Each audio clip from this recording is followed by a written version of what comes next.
Well, good Thursday afternoon, friends. Mark Holmes here, and as always, I want to say thank you all for watching, commenting, subscribing, and being part of the Joe Boo Sports Report. Without you guys, as well as you ladies, you know that this literally does not work. Hope everybody's having a great Thirsty Thursday. We've got football Thursday night, and it's about to get crazy. It's about to get crazy because we got, 3 games left for the Cowboys. We've got less than 2.5 weeks to our season, unless a miracle happens. That less than 1% that the chance the Cowboys make the playoffs, that literally happens. Okay, I mean, I think the chances are like in Star Wars, the first one, flying down the canyon, firing a bolt that's hitting that target that's this big, and going inside and blowing up the Death Star. That's the kind of odds we have at making the playoffs. I know. So you're telling me there's a chance. Yes, there's a chance. Not a very good one, but there's a chance. Anyway, we've got a good feeling from the organization, Jerry and Stephen Jones and everybody talking about how good we play. And especially Rico. Rico has been on a tear over the course of the last 3 weeks. We're talking about 392 yards, which is first in the NFL in rushing, an astounding 283 yards after contact, which is huge because that means when I've been touched or hit, how many yards am I getting after that? He's got 14 plays of over 10 yards, and he has made 16 missed tackles. 16. Every single one of those categories that I just read off, the 392 yards, the 283 yards after contact, the 14 runs of more than 10 yards, and the 16 forced missed tackles that he's achieved over the course of the last 3 weeks is the best in the NFL. And so that may lead the conclusion of we've got a game-breaking back. We don't need no stinking running backs next year. We got a real one. And that may be the case. But before we go crazy on this, okay? I'm always told that I am crazy and I overinflate stats and, tell everybody, give up false hope and everything else. And I don't think that I do. I think I try and give you the best case scenario on things, but I like to think that I'm still realistic as well. And here's the thing that I'm going to say. As we are evaluating Cooper Rush even, okay, because people are like, oh man, Cowboys with Cooper Rush right now, they're playing great. And I know what the haters going to say. Oh, here you go. You're slandering them because they're winning without Dak Prescott. I know that's what's coming.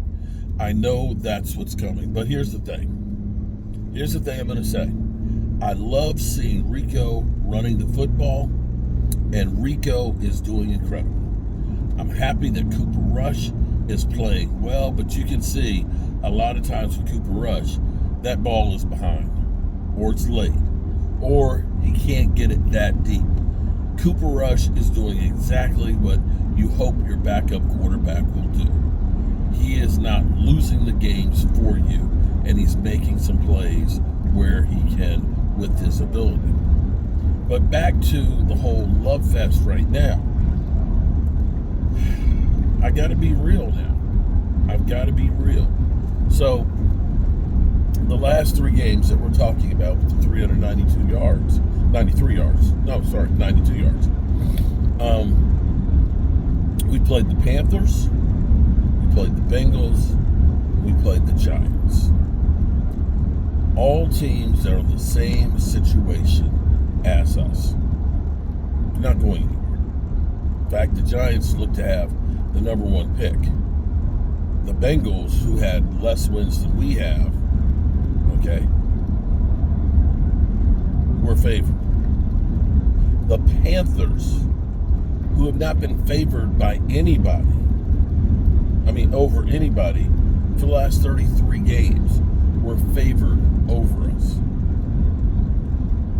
When we look at their defensive stats, it's not good.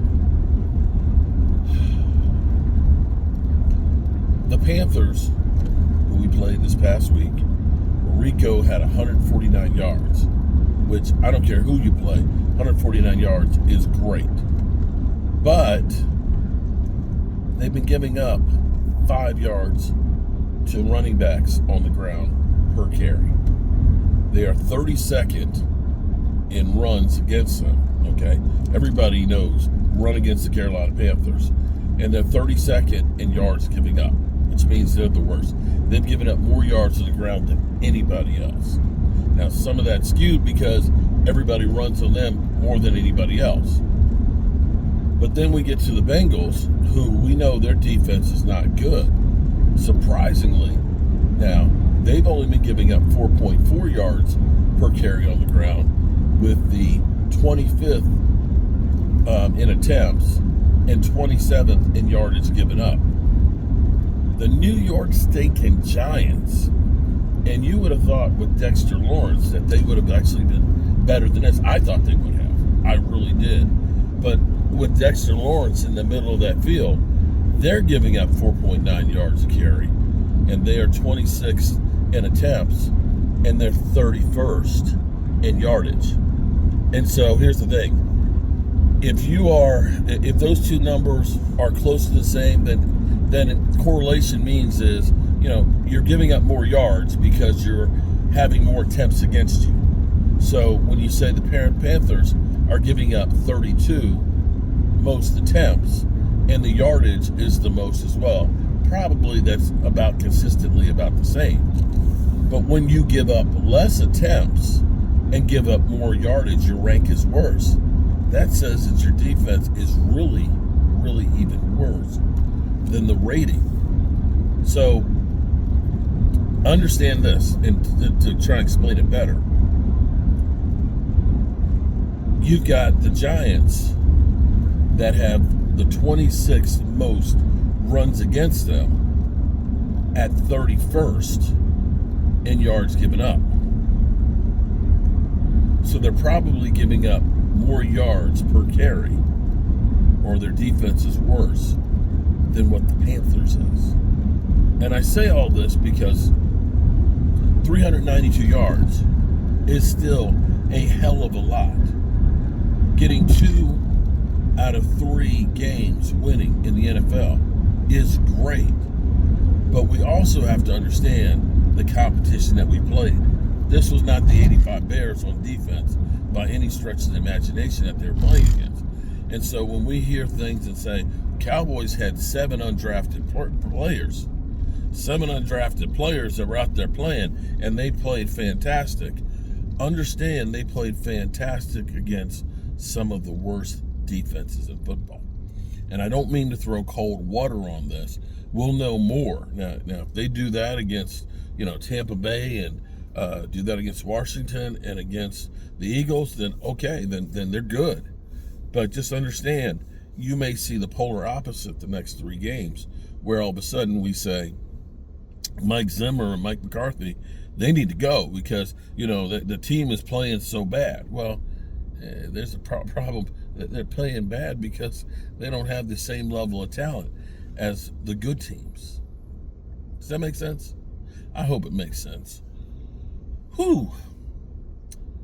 Well, I'm headed back up the road for the night. Got to take care of Mama, fix some stuff for her and some other people.